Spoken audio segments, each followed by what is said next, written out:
Hi guys, so for today's video mga ka-aquager at ayan nga at naglilipat tayo ng feeder. So tinanggal na natin dito yung mga nag-group natin mga feeder at yung female. Ayan, so may mga laman ang kanila mga tiyan.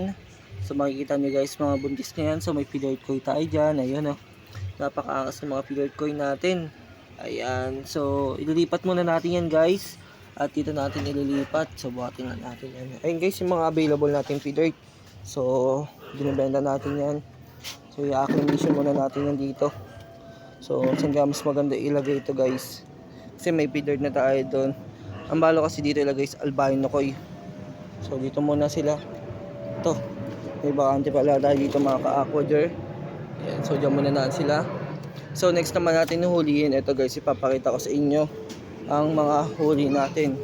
So ito mga feeder koi, female. And then mga albino koi natin na ayan, male and female.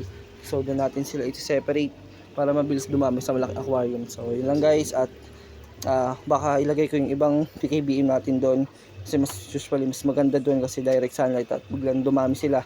So yun lang mga ka-aquager, update ko kayo later. At yun nga, lalagyan natin pala ito ng PKBM or albino koi. Nag-iisip ako kung ano maganda ilagay kasi guys napakaganda ng tanim mo.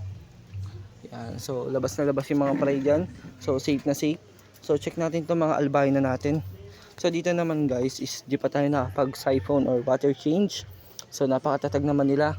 Ito yung ating mga albino full platinum white, P-dirt at P-dirt koi nandyan. So ewan ko lang kung may mga tumatalon na male or female.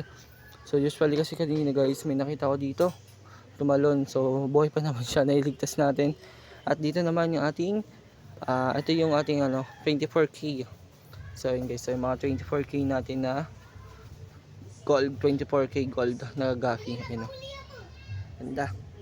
So dyan lang muna sila mga kakwad. So check na natin dito. So dito naman guys, dahan-dahan tayo, baka magulat na ating mga gold gas kasi tumatalon to.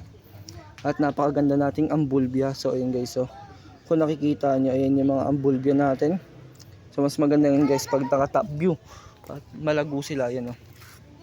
So yan sila mga ka-aquager pag nakikita niyo sa top view, lalong-lalo na pag pag naitanim niyo sa mga pond or aquarium na nakaganto. Ayun guys, 'di ba napakaganda. Kaya guys, sa mga gusto mag-avail, just PM na. At ayan na, napakaganda. So available guys ang bulbia, mga gaffy, molly, angelfish, goldfish. So hello mga ka-aquager, happy fish keeping sa inyo. Peace out.